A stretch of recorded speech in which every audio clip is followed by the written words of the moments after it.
Yan.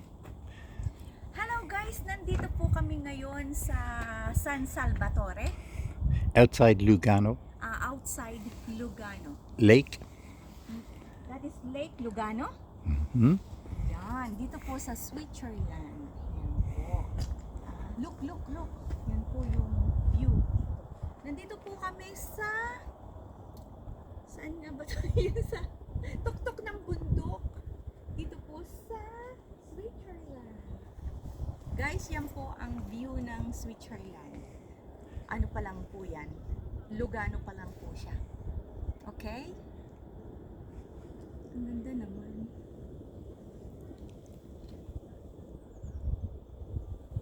Medyo pricey nga po ang ang ticket papunta po dito. It's Pero breathtaking. worth it naman. It's breathtaking.